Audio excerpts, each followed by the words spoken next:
Hey everyone, welcome back. Now, shifting a little bit direction from the group project that I've been working on. So, figured a little bit got a couple projects that been held off to the side for a little bit, and some things that have I've thought about doing videos for, but just haven't found the right, in a way, sort of the right things to do for a video. So, figured just show a couple projects I've been working on as of lately. So, starting up first, got this here, which is the a 1/32 scaled monogram Camaro, which came from the Snaptite Ultra series. Which researching the series, there was like 8 other cars. I know there's a couple other Chevys, like a Bel Air, a Corvette, possibly some other things here and there, as well as a couple Firebirds and Mustang, bunch of unique stuff. So fair build this up. Originally thought about doing like a video dedicated towards small vehicles and stuff, but didn't really get anything that felt right to do. So it's pretty much that. Only things I pretty much did was leave the body this chrome plated spec. Just detailed up some of the parts. The rear spoiler, when I got the kit, it was part of a bundle, so the rear spoiler was quite cracked, so put some filler in, fixed it a little bit. Maybe could have done a little bit better job on it, but overall, it's not too bad. Looks fairly decent. It's better than having a chunk missing, so it's pretty much that. Then this here's a little bit of another side thing, building a family spec SUV. This one here being a Mitsubishi Pajero off-road SUV.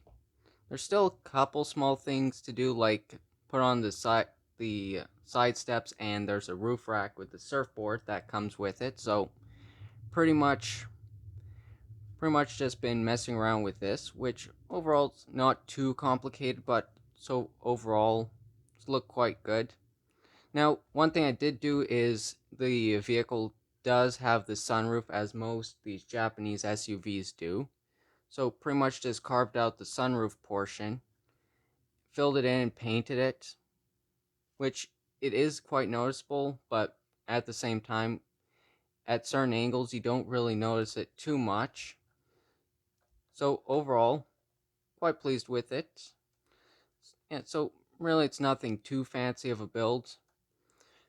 Another thing I also did was took the trailer hitch receiver actually from the 76 MPC Chevy Caprice, so that I could take, like, say, the trailer that came with the kit, which I also did mostly build up.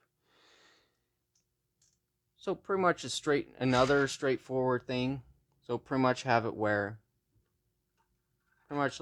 some sort of hauler or something. So a little bit of a personal twist to it. So overall, this turned out quite nicely as well. And then these here I did a video on actually about a couple weeks back now. Got the AMT MPC, essentially the same kit of the 67 Pontiac GTO. Pretty much just been chipping away at both these for a little bit, experimenting with some stuff. This one here is going to be more of a base, or more of the standard sports car. Pretty much basic paint job. Did the chrome trim undersides, custom turbine wheels. Probably gonna be likely gonna be just using like just basic parts from the engine, nothing too crazy. So pretty much just have everything clamped together for now. As yeah, it's pretty much a lot of you know that you don't want stuff going missing on you, especially if it's like big important stuff. This one here's got a little bit more progress done. This one I'm looking at more of the performance sleeper spec, as a little bit hard to tell, but it does I do have it set up as a little bit of a rake in the back. Got pretty much all the interior done up. Just need a couple more things like the rear bumper, the engine, and front valence. Did end up cutting off the exhaust system for the car, as I'm going as both these kits here came with the performance parts, but since I'm only using one of the parts trees, pretty much just used the blower and side exit exhausts for the one car.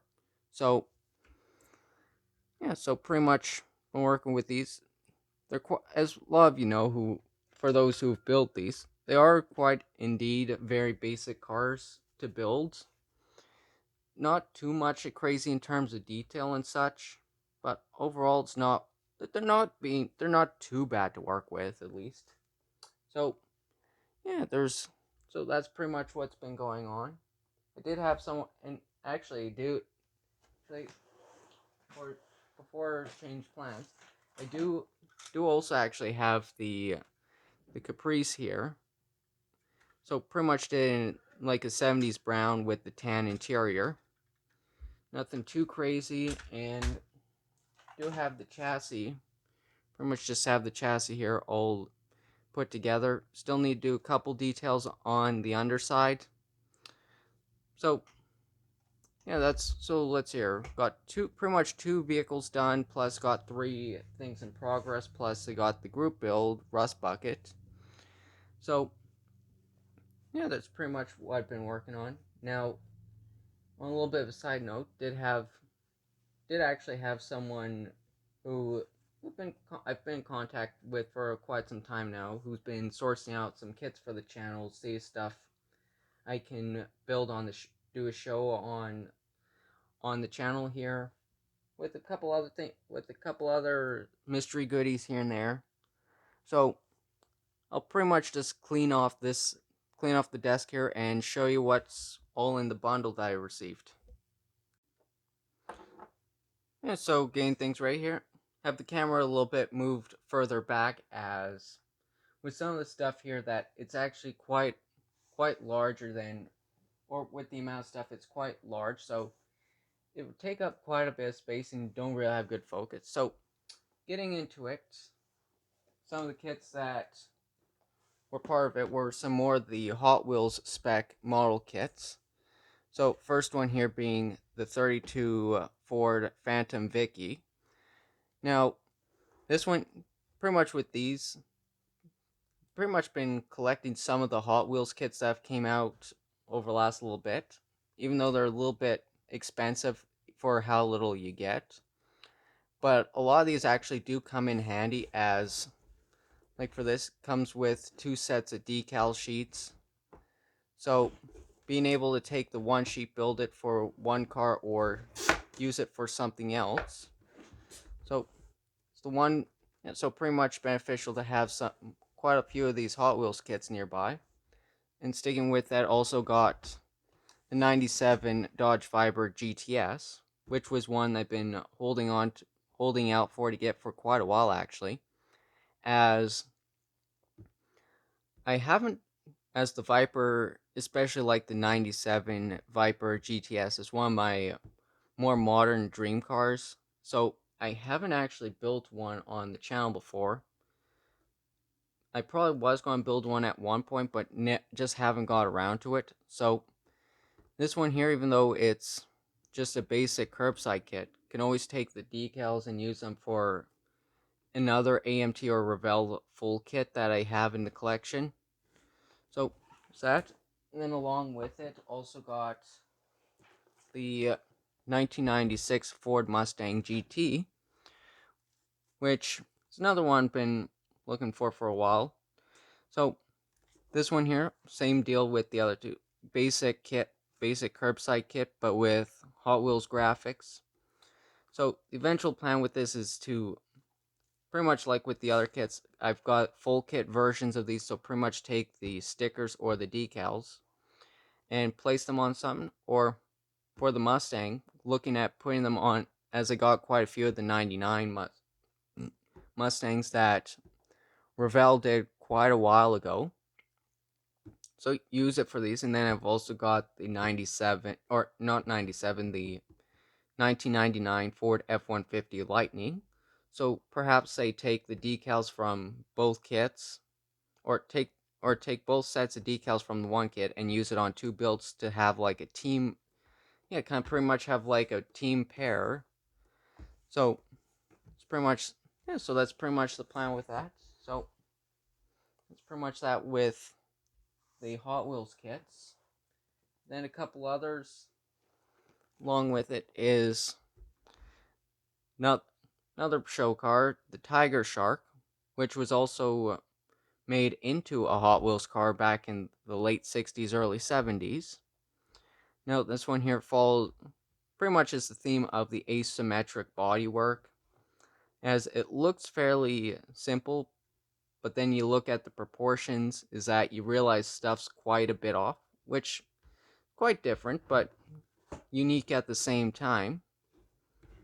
So, a few custom things. One thing that I'm curious to see how it goes together is that the kit supposedly comes with a buildable turntable display, which is quite unique.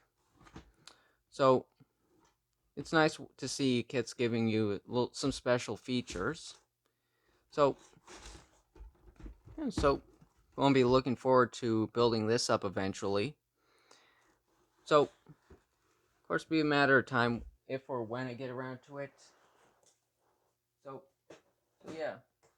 Moving on, another kit that I've been holding on for for a while to get is the 68 El Camino SS 396, as this one here is going to be doing as a sort of like a buddy build to another project I have going, as the main thing for this is that not sure how many of you people that watch it are music fanatics, but there's one song by the band Gorillaz, which song's called Stylo, which features a 69 Camaro Z28. And as well in the song, or in the music video, there's also the bounty hunter who's got 68 El Camino SS.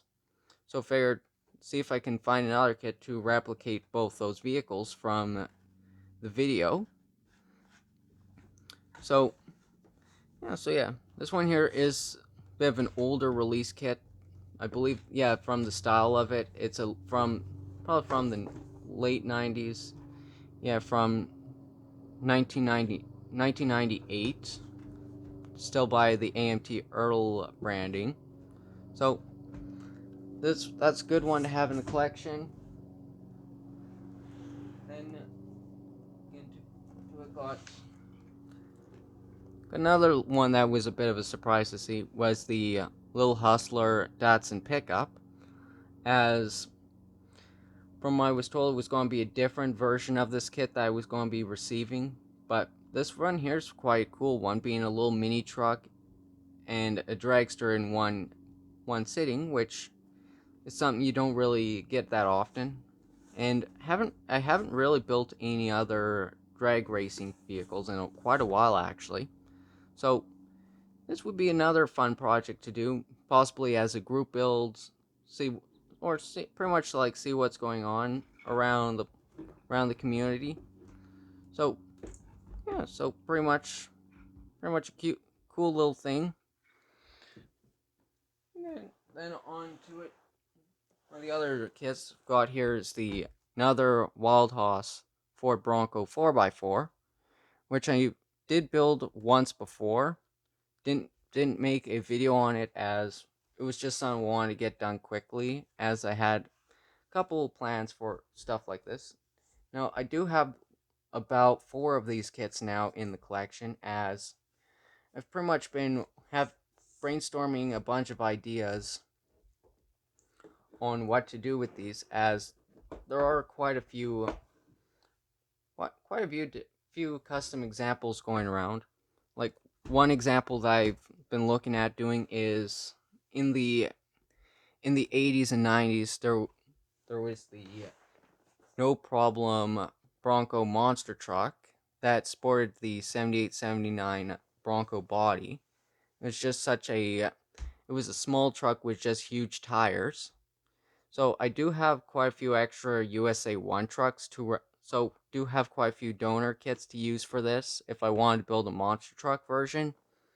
Or another version that's been going around is people have built, like, say, a crew cab Bronco, pretty much take the back half, move it over, take the center half, move it back, fill it in, pretty much have a 4-door Bronco, or essentially a 3-row SUV from the 70s. So that's something.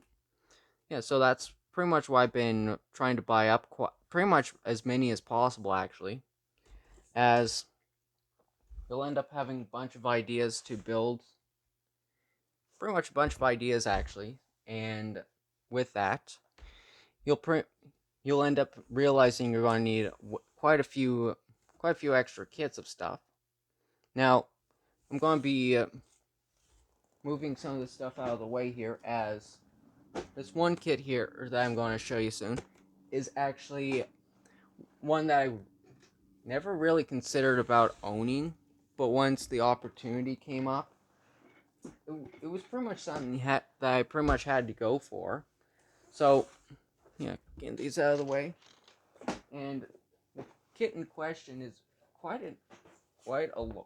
pretty much comes in probably one of the largest boxes I've got in my stash.